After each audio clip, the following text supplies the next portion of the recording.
The views on a Breath of Fresh Air podcast reflects the parties involved, and we encourage you all to use it as a conversational tool that will lead to personal studies of your own.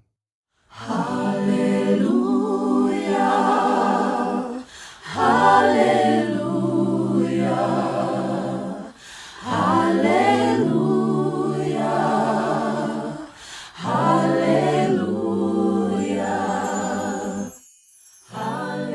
Welcome to a Breath of Fresh Air podcast. Here with your hosts, Earl Roberts and Nakhaz Gay. As a young person, Christianity can be so foggy, like smoke in the mirrors and so unclear. But we're here to bring you a breath of fresh air.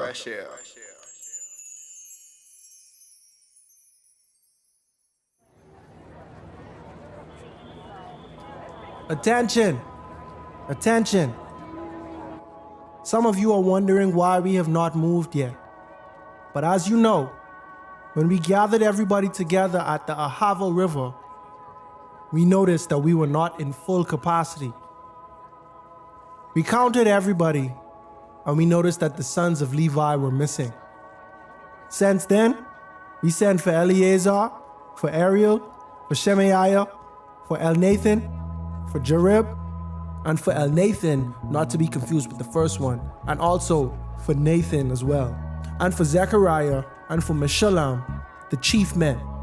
But there's just one problem. As I made this request to Artaxerxes, I confessed to him the glory of our God, the Most High God, who is a protector and our strength. We have a long journey ahead of us, 4 months, and it is a dangerous one. We have precious cargo, and we have all of our lives and the lives of our wives and our little ones to take care of. But I was too ashamed to ask the king for protection. So what greater protection is there than the protection from the Most High God? So I implore you, let us all fast before the Lord and pray for his guidance as we make this voyage.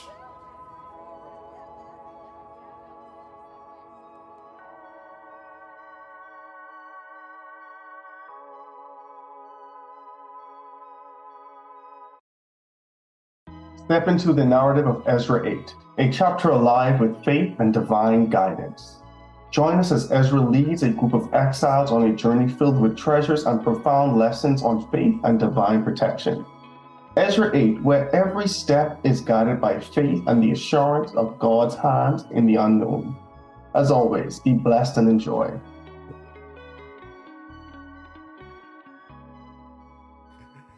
All right, welcome back to another episode of a Breath of Fresh Air podcast. Here with your hosts, Nakhaz Gay. and Earl Roberts. So, it's our third time trying this. Yep. This is fun. This is fun. So, how are you doing this week? Doing good. And as he said, we already went 6 minutes in. We was already talking about Ezra that I realized I did not hit record. Oh my. Technical difficulties upon technical difficulties. We've been doing this. We in year 3. Yeah, but And you would think that we'd have ironed out some kinks, but new levels, new fares unlocked. Yeah, for real. So right now, our camera, the new camera we just bought, it's not functioning to our standards, but also I believe it's not performing. It ain't working properly. Right. I don't know if this camera just is a faulty series or not, but we had to send that back. And so while we wait for another camera, we're using the old smartphone. You feel me? And but anyway, I'm doing good. My leg is better. Amen. I still don't have the mobility that I would like, and it's still painful if I try to bend, but I can walk. You know what I'm saying? The only thing I can't really do Did you have the MRI yet? is run now. I didn't get to yet. It's coming up this week. Okay. So, but other than that, I remember when I was writing my sermon, I was talking to my cousin and I was kind of walking him through, because we had already went through this whole story. But anyway, I was kind of walking him through my process and my faith that God will actually help me to write. And I was telling him the Lord will provide a lamb. Mm-hmm. And then that kind of resonated with me. I'm like, you know what? That's something that I say frequently. It's become a habit for me to just say that. But what am I actually saying? You know, and I thought about the story of Abraham and Isaac. You know, Abraham, his back was against the wall. Abraham did not know his next move. He just knew that God was going to do something. I believe that Abraham felt that even if he went through and killed his son, God would restore his son. And the reason I say that is because God promised to make him a great nation. And he promised that Isaac would be the promised son. The two things can't be true if he's dead without an heir.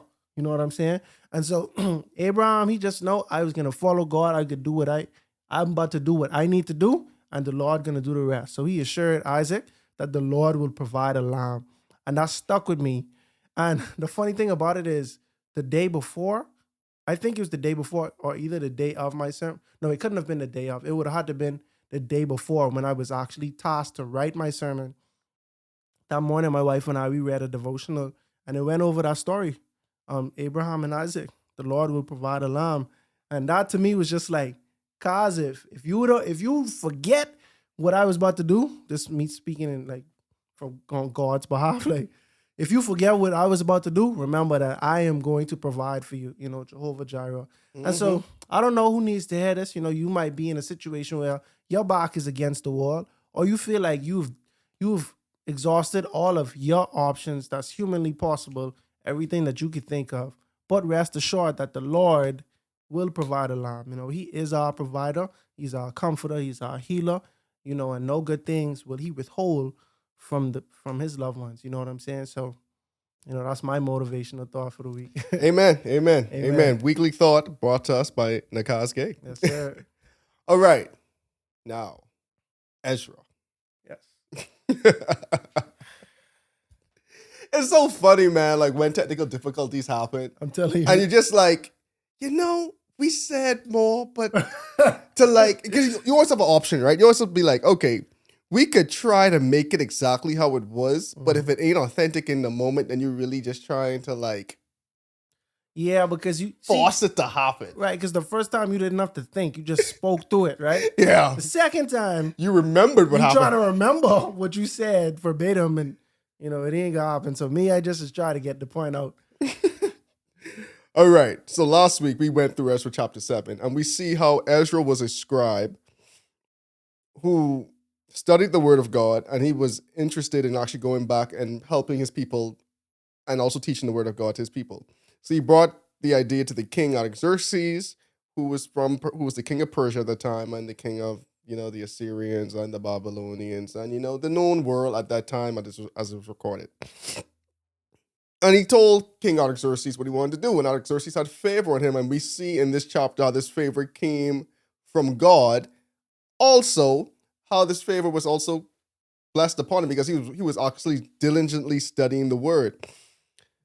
And so we see the king granted him all that he requested according to his hand and the Lord of God upon him, and he gave him everything that he wanted. He also told the governors of the region that anything he asked for, he can have. Also take back the rest of silver and gold. Also, if you need more help for building, you can pull it from the king's treasury. So we see God's hand was definitely upon Ezra. And we see like Ezra even ended the chapter talking in first person. So he said he was encouraged as the hand of the Lord was upon him. And he gathered all the leading men of Israel to go up with him. And so now this brings us to Ezra chapter 8.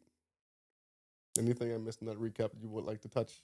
No, but it's kind of funny to me that, you know, when this was one body of work, when this was one scroll, it was Ezra and Nehemiah, the two books that we know. Bro, we only talk about Ezra for like 3 chapters, 7, 8, 9, 10, 4 chapters. Yeah. But this is like his portion. Right. But the whole book is named after him. I don't know. I just find that kind of interesting. I don't know. I don't like how they do Zerubbabel like that. You wanted him to get his own book? If Ezra got 4 chapters. But suppose Ezra write about Zerubbabel. Suppose Ezra wrote the book? Well, yeah, suppose Ezra wrote about Zerubbabel. It's kind of cocky. You write the book and you name it after. Think about it though. You and I have a podcast, right? Yeah. We both have roles in this podcast. Imagine I say the podcast of Nakhaz, bro. I know people who's cut that movie though. Yeah, true. I know people who's cut that movie. Yeah, very true. Very true. I mean, Only one. I talking in first person now. True. But all right, so It's like I gave the recap about. Wait, think about it, bro. You happened about 60 years ago, bro.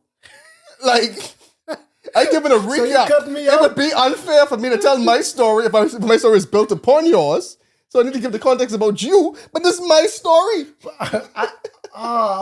Okay. See, but this is what I'm thinking about, right? And now there was contemporaries, and they give you that. It depends though, bro. Because like in the grand scheme of rebuilding, they are contemporaries. Because as a matter of fact, I rebuilt, bro. Ezra, you did not have any part to play in building this, bro. And that's why I gave you your shine. Bro, when I'm speaking from Zerubbabel's standpoint, we move here first. We had to fight with our enemies. Mm-hmm. We had to negotiate with king after king after king. And you know who recorded all this? You did. Okay then. You recorded though. Okay then. You recorded. That's like So why didn't you write your own book? that's his bond. That's his bond for not controlling the narrative. Exactly. So, but what I'm saying is, this was all one book, Ezra and Nehemiah.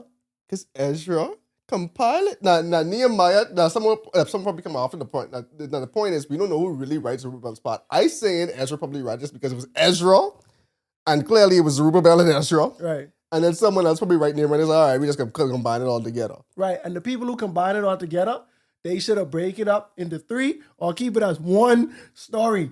You should be mad at the people who break it up. Yeah, I think that's who my gripe is, because I don't know what's the scroll always named Ezra Nehemiah? It was Ezra Nehemiah. I'm out of the people break it up no more. I give it Ezra a little piece of that too, bro. Give Zerubbabel his shine, bro. Zerubbabel had to come and negotiate with people. He had to tell them, boy, we building this, boy. We ain't care what's going on. He also take his time. Now, He had some opposition. But the opposition, he not to get in this way for real. They did it. They issued God on your side. God on your side, but you still have to work in the confines of which the king gave you. Zerubbabel couldn't do with that. So see, where he messed up was he must ain't keep Cyrus's original edict. Because when the king come out, hey, Darius, here you go, buddy. I'd have send us back with him. That's true. The king had to do no research. But remember how the Persians go, bro. You can put on top. You can put a decree on top of decrees, bro. Like, that's also true. Anyway, Ezra, get your shine, bro. Get your shine. Second chapter of the book that you mentioned. I just said. But yeah, another thing, bro. Bro, all right, people who get their name off the books, bro, is prophets, right? Let's think about that, bro. Ain't no book of David, ain't no book of Samson, ain't no book of Joshua got a book. Yeah. Joshua got a book. He was a judge? He was a judge. He was a judge. And the king just say Ezra could be in charge too. And you can set up. Moses don't have a book. But Moses write 5. Yeah, but ain't no book of Moses though. They all the book of Moses. Yeah, but he don't get the title. Like, he ain't the cover artist. What you want? Exodus? Moses 1? Moses volume 1.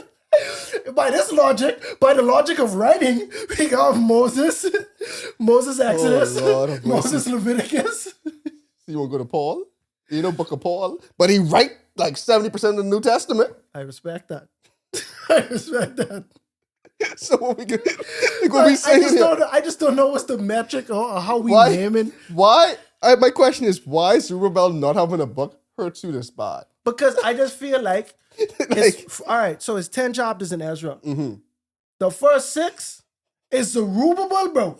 That's what I'm saying, bro. You the last one, I get it, bro. You a scribe and you a master in the works of the Lord, and you have a great task ahead of you in terms of the morale. You see what I'm saying? But I feel like, there's people before you that lay down the foundation, literally and figuratively, for what you got to do right now. Zerubbabel was also mentioned in some of the prophets' books too, though.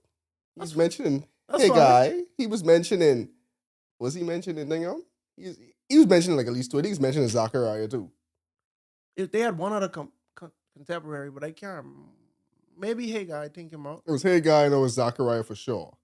Anywho, just fun thought, just fun banter.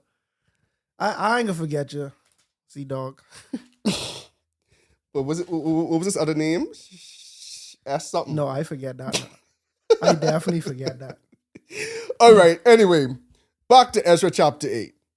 These are the heads of the fathers' houses, and this is the genealogy of those who went up with me from Babylon in the reign of Artaxerxes of the sons. Verse 2. Of the sons of Phinehas, Gershom. Of the sons of Ithamar, Daniel. Of the sons of David, Hashtush. Of the sons of Shechaniah. Of the sons of Pharosh, Zachariah. And the registered with him were 150 males. Okay. Yeah, in verse 2, Hattush should have been in verse 3. Hattush of the sons of Shechaniah. You see what I'm saying? Yeah. That's kind of... I know. But I wish, you see like how we have like, I don't know if they do this, but you see like how we have revised version of the King James. Like the King James we reading now might be like the 2001 edition. Mm-hmm. I think they need to no, I ain't joking, bro. I think they need to realign some of these verses, bro. like for real, bro. What's your gripe tonight? No, bro. What I was reading, I think I was reading Jonah, bro. Like the end of Jonah 2 should have literally just been the first verse in Jonah 3 or something like that. You see what I'm saying? That does always get me too. I'm like, bro, this does nothing right here. Like, how y'all didn't fix this? For real. All right. Of the sons of Fahathath Moab. Eli Honai. Man, when you listening to it and when you read it in your head, it's so different than when you real. just say it out loud. Oh, yeah. You got to be confident when you say it out loud. Yeah, but anyway, because he said that E word, the son of Zerariah, and with him 200 males. Of the sons of Shechaniah, Ben Jahaziel, and with him 300 males. Of the sons of Adin, Ebed, the son of Jonathan, and with him 50 males. Of the sons of Elam, Jeshahiah, the son of Athaliah, and with him 70 males. Of the sons of Sephathiah, Zebadiah, the son of Michael. Wait, Michael Just sliding there, bro. Michael just sliding there, bro. Man. It's crazy how old Michael name, how old of a name Michael is too. Yeah. It's crazy how phonetically. I don't know if Michael is like accepted because it's so popular or because like phonetically it's easy to say. Yeah, like Michael. Michael. Sure.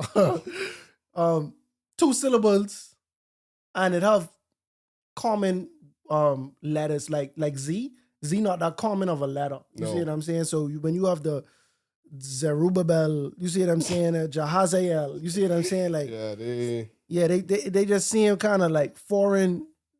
They just seem kind of foreign to say. But then in the midst of all of that, of these, Michael. I thought that was funny.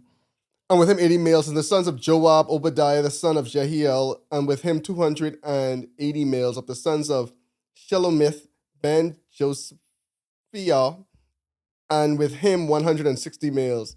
Of the sons of Bebai, Zachariah, the son of Bebai, and with him 28 males. Of the sons of Asgad, interesting, Johanan, the son of Hakatan, and with him... It sound real Jewish just now saying that though. You've been brushed up on my Hebrew. I see. And with him 110 males. Of the sons of Adonachim, Cam, whose names are these. Oh, wow. Eliphelet, Jehiel, and Shemaiah. And with him, and with them 60 males. Also of the sons of Bigvai, Uthai, and Zabud. And with them 70 males. Whew.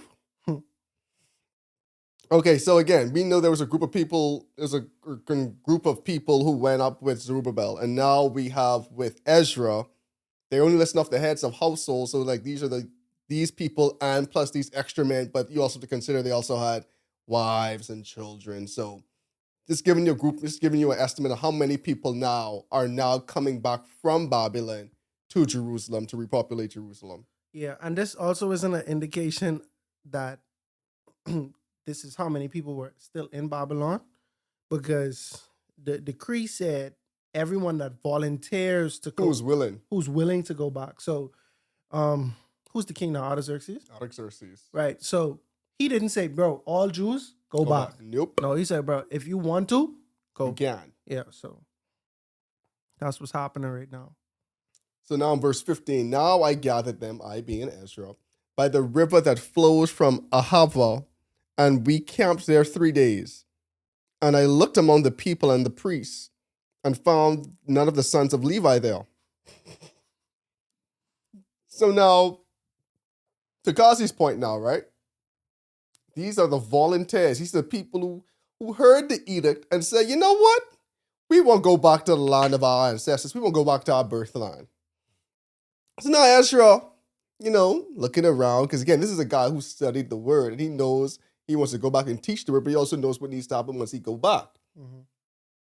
And being back, they need a lot of the sacrifices and the rituals and all that stuff is a big part of what they do to serve God. Ezra's looking through the people. He say, hold on. I got the sons of Dan, the sons of Benjamin, sons of Judah, Levi, no, not Levi, but all these other people, Ishkar, but there ain't no Levites here. Like, what's going on? Like, and why that's notable is just what you said.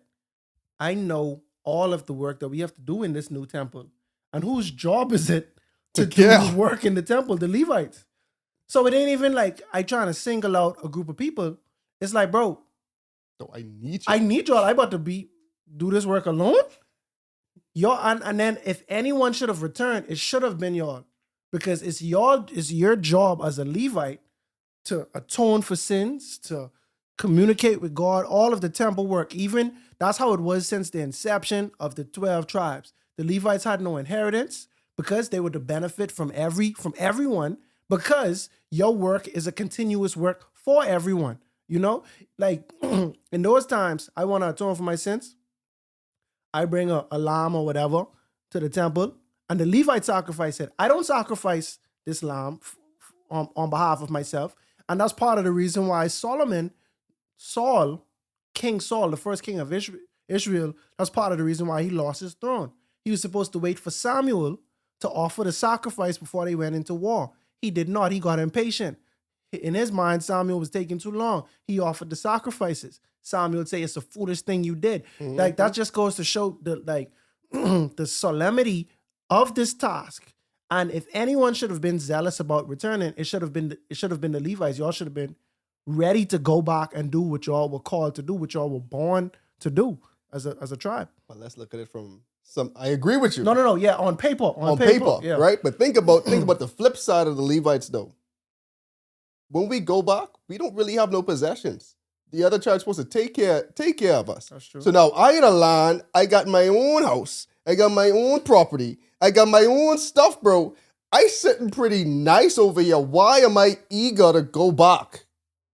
Which kind of messed up, because it's like the Israelites need you, right? But if you think about it from some of their perspective, what I going back there for? I think that's I almost going back there to be a lesser than citizen again. I mean, it is crazy, right? Because it should be glorified work, to your point, to take care of the temple. Right.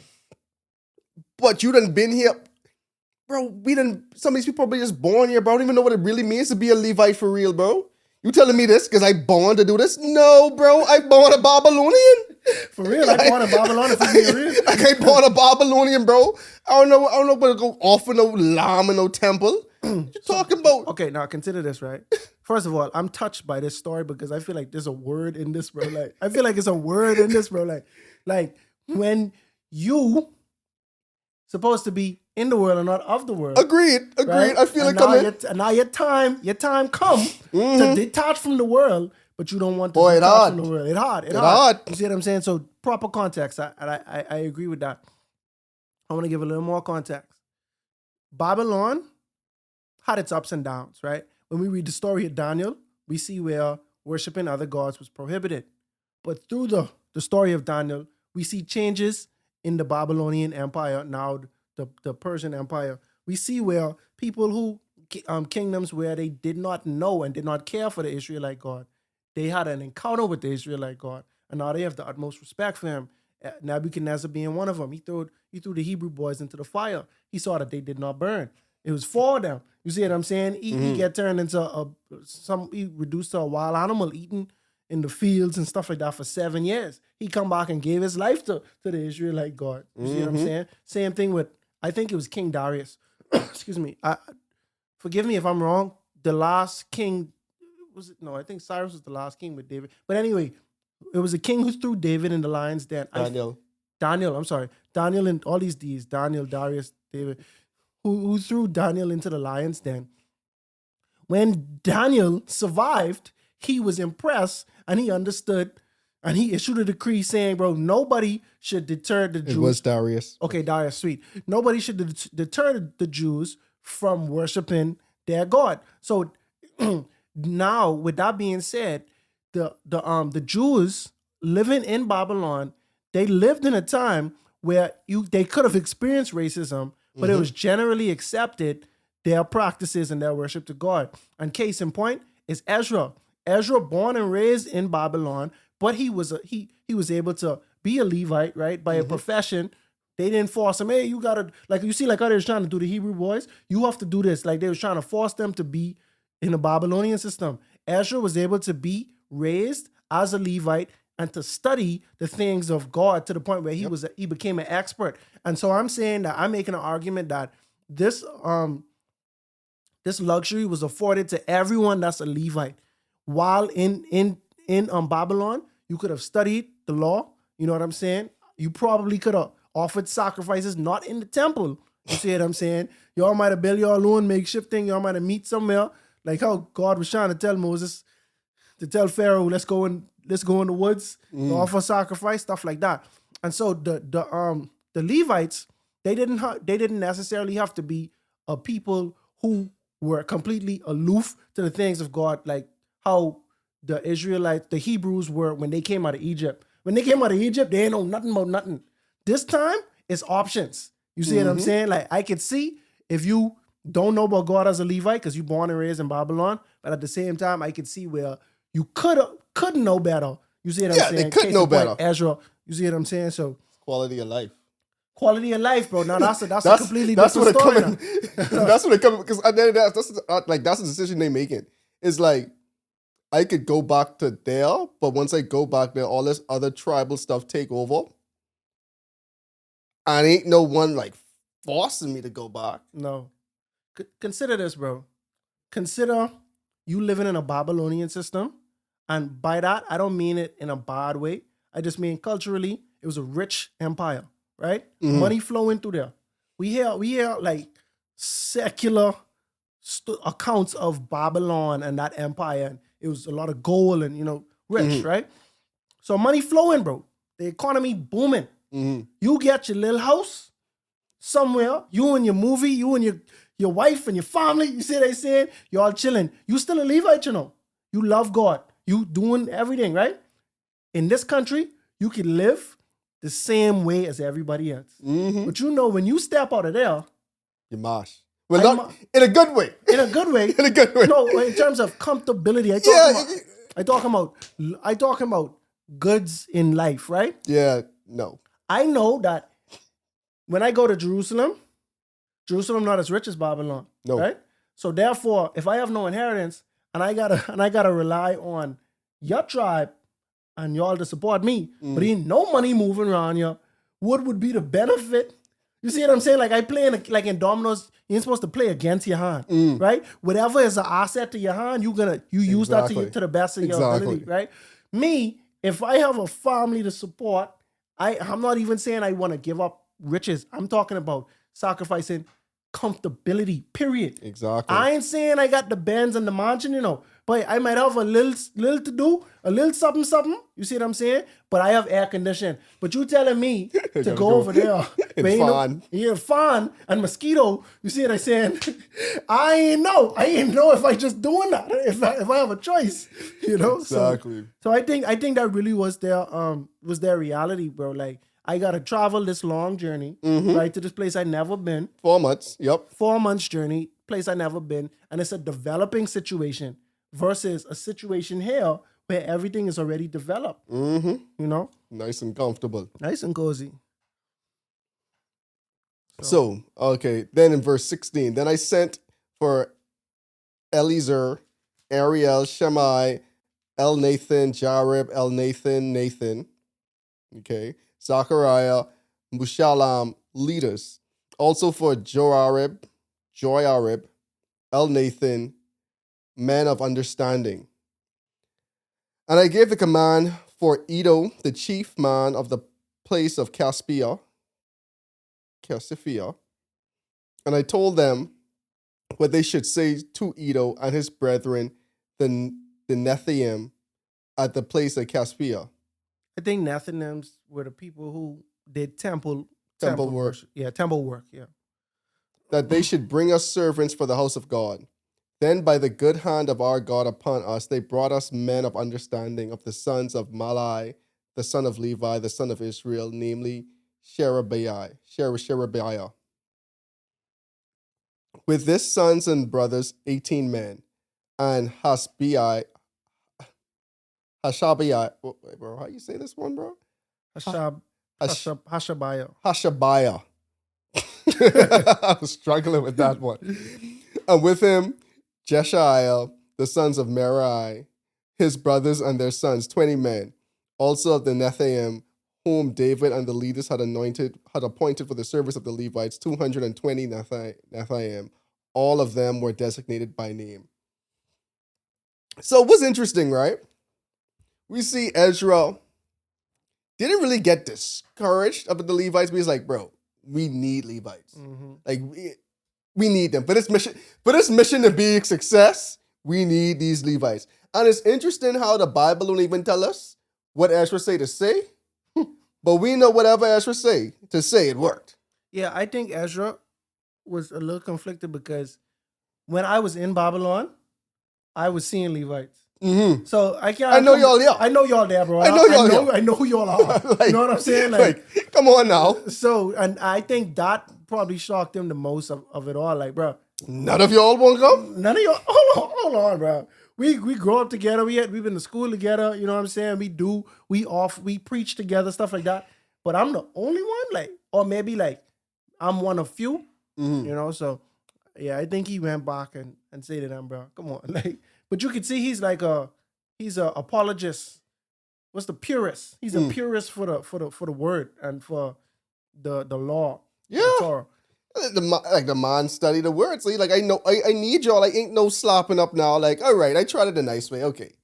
Yeah, y'all supposed to come by choice, buddy. I need y'all to come. Yeah. I need y'all to come. All Like, right, some of y'all can stay, but come on. Come. Come. You're kind of neglecting your sacred duty, at this point. Exactly. And then, And what's funny too, the boy he sent him to Edo, he ain't even come. He just said, all right, yeah, we can. That's what get me too. Edo was like, all right, yeah, I got you, man. Yeah. Oh, you need some Levites to go back? Hey! y'all gone. Y'all go. Yeah, y'all gone. I gotta make sure be a priest over the ones who stay. The ones who stay. But it was funny though to me because it's like this is a 4-month journey. Mm-hmm. Y'all walked 4 months just to find out the Levites was in there. So someone gotta walk another 4 months to round them up and then 4 months back. So he ain't coming back this year. It could be a whole another calendar year before he. Let's see, like, where are the rivers of Ahava? Yeah, but at the end of the day, the work had to be done, and Ezra is showing his zeal and his leadership at the end of the day, because he could have said, it is what it is, we can make do with what we have, but the Levites have to be here, so we're going to round up the Levites. And part of me, I kind of, just being a person who wasn't born into this structure, I kind of sympathize with it, because I remember when we were talking about, I think it was in the book of Joshua, when they were going to war, Mm-hmm. the Levites could not fight. They could not be a part of the war. And I used to think about that. I'm like, bro, if my cousins, bro, all of them trained soldiers, genetically, I have the makeup. I fit. You know what I'm saying? Like, I into that. Mm. And I know, among men, like, that's a noble thing. You fight for your country. You fight, you're a warrior or whatever, right? And I don't even have that option to be that. You know what I'm saying? Like that. Oh, mercy. You know, that would kind of bug me a little bit, but you know, God's will. Don't want to do the work of the Lord in the temple. For one, fight. Better go polish the lampstand. Oh, boy. light some senses in there or something. But yeah, okay. So where are we now? I think we said 21. 21? 21. We were at 21. Okay.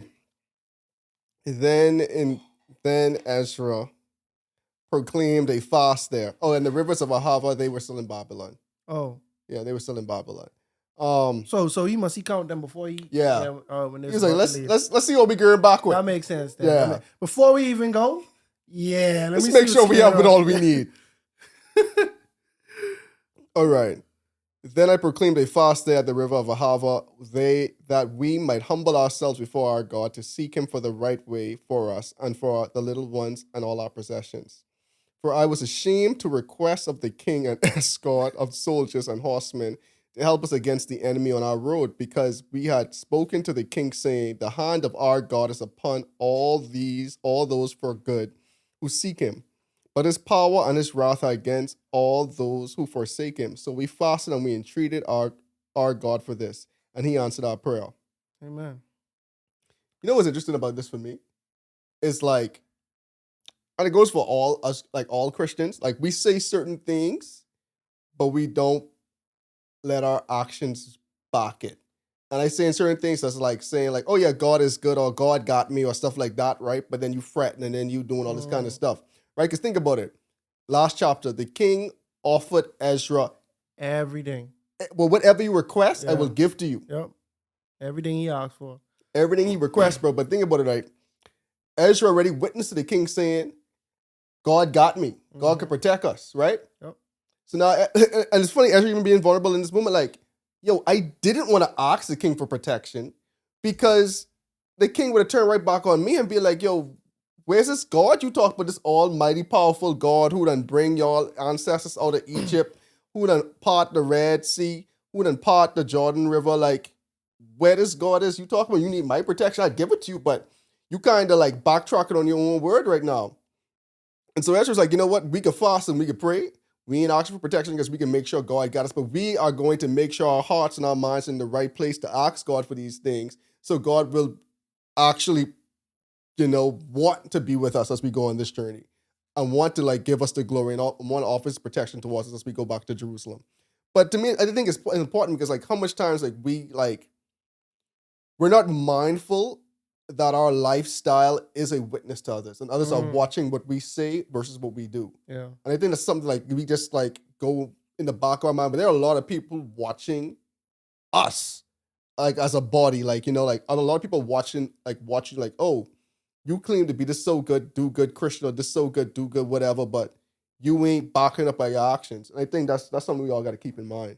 Yeah, and I think another thing is protecting the zeal and the reputation of God, right? Because it would have shown, it would have give off a sign of weakness if he had asked the king for protection. Because, like you say, if your God's so powerful, well, who am I? You say, I'm a human. You see what I'm saying? You asking for other humans to protect you when you got this all-powerful God. Is he really that powerful? You see what I'm saying? And so by not asking, even though Ezra was obviously scared of this journey because it probably was dangerous, right? By not asking and having faith in God, he protected the reputation of God. You see what I'm saying? And I was listening to a pastor the other day talk about how like even our preparation is like a prayer. You see what I'm saying? You might not have the house, right?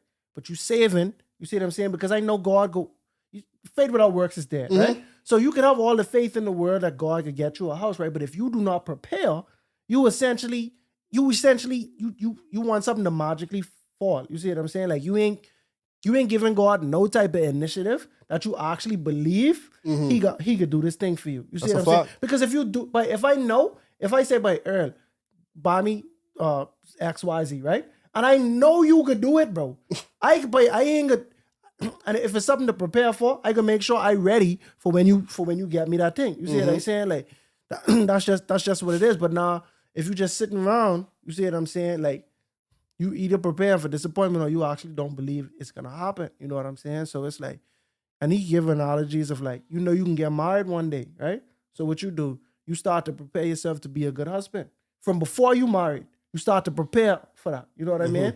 You know you're gonna get a house, so you start saving for that. You know what I'm saying? You might acquire artwork and this and that and the third. So because it's like a prayer without words, bro. Like Exactly. you preparing. So the thing about Ezra, he knows that God is gonna save him. You see what I'm saying?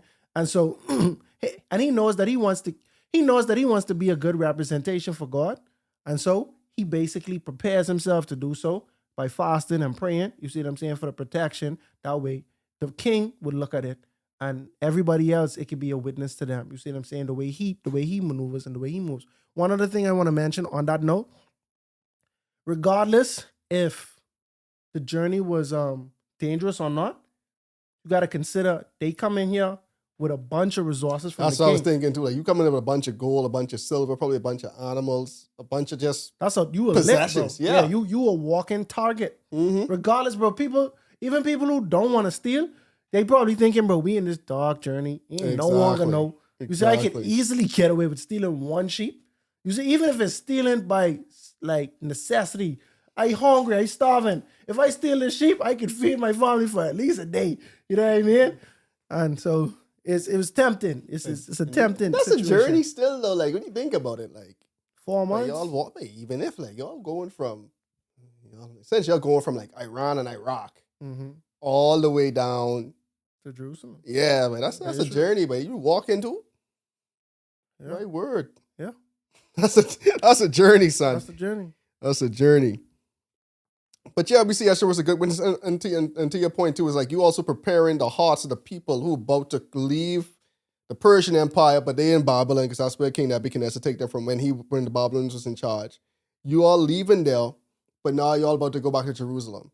And some of y'all might not have been the most devout, but as you're saying, we need to get our hearts and our mind not only prepared for the journey, but where we going back to. You know what I'm saying? It's like getting us right back in that getting back in the habit of starting to trust God again, starting to rely on God for what we need, starting to rely on God for protection, our deliverance. Like we need to get back in these habits because we lost them as a people. Yeah, that's true. We didn't have them even before we was in exile. Like get us in this predicament. Yeah. All right, verse 24. And I separated the 12 of the leaders of the priests, Sherebiah, Hashbeiah, and 10 of their brethren with them. Anyway. Y'all could have stuck to the 12, man. I tell you. And weighed out to them the silver, the gold, the articles, the offering for the house of our God, which the king and his counselors and the princes and all Israel who were present had offered. I weighed into their hands 650 talents of silver articles weighing 100 talents, 100 talents of gold, 20 gold basins worth 2,000 drachmas, and 2 vessels of fine polished bronze, precious as gold. And I said to them, you are holy to the Lord. The articles are holy also, and the silver and the gold are a freewill offering to the Lord your God of your fathers. Watch and keep them until you weigh them before the leaders of the priests and the Levites and the heads of their fathers' houses in Israel in Jerusalem, in the chambers of the house of the Lord. So the priests and the Levites received the silver and the gold and the articles by weight to bring them to Jerusalem, to the house of our God. And we see Ezra starting them off on your priestly journey now. Like, nope, y'all Levites now. Here, this is your responsibility. All the gold and stuff that come from the temple, free will offering to God. This is your responsibility. Yep. Like, starting you from now, bro. As soon as we step out of here, bro, you full-time Levites. yeah, buddy. Yeah, buddy. So verse 31, then we departed from the river of Ahava on the 12th day of the first month to go to Jerusalem. And the hand of our God was upon us, and he delivered us from the hand of the enemy and from the ambush along the road. Excuse me. So we came to Jerusalem and stayed there 3 days. Now, the 4th day, the silver and the gold and the articles were weighed in the house of our God by the hand of Meroth, the son of Uriah the priest, and with him was Eleazar the son of Phinehas. With them were the Levites, Josabad and Jeshua, and Noadiah the son of Benui. And with the number and the weight of everything, and the weight was written down at that time. The children of those who had been carried away captive, who had come from captivity, offered burnt offerings to the God of Israel. 12 bulls for all of Israel, 96 rams, 77 lambs, and 12 male goats as a sin offering.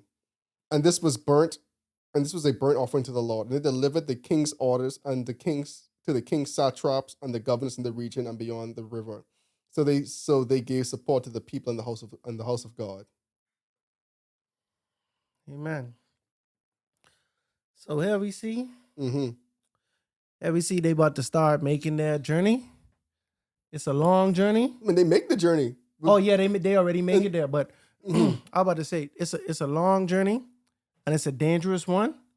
But we see where Ezra really is actually, he really exposing himself as a leader. You know what I'm saying? All around. You know what I mean? I leading you through the journey. You see what I'm saying? I leading you in the things of God, but I actually delegating and making sure everything come together solid. Mm-hmm.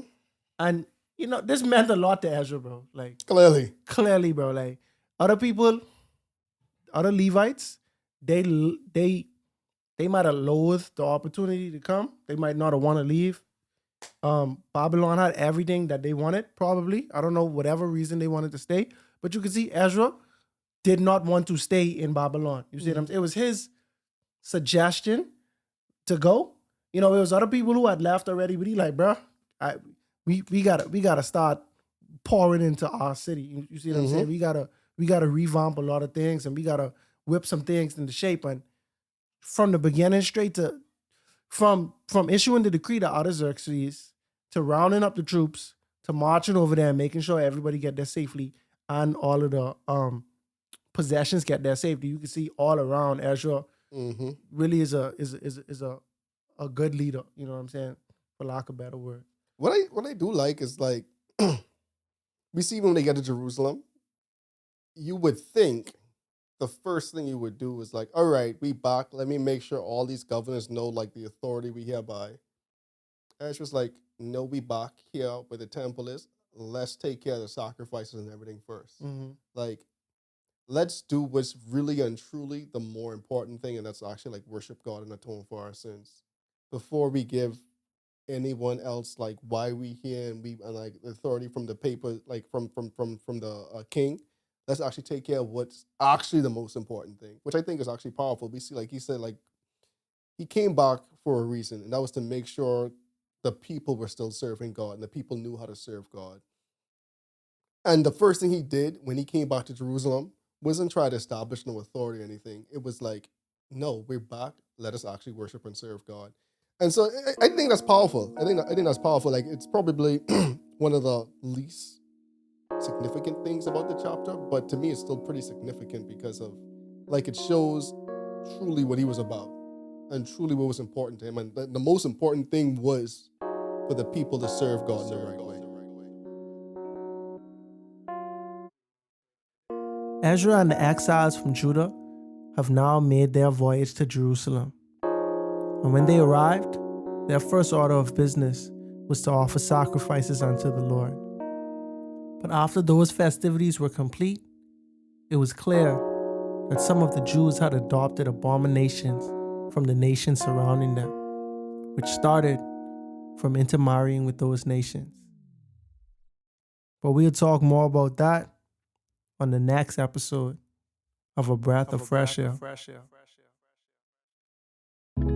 Tonight's episode included voice acting by your host, Nakhaz. Remember to go ahead and research on your own in order to get a more firm understanding of tonight's episode. And if you enjoyed it, make sure to like, subscribe, and share with your friends. You can follow us on social media at A Breath of Fresh Air Pod on Instagram and BOFAPOD on Twitter. Thanks, everyone, and we'll see you next week.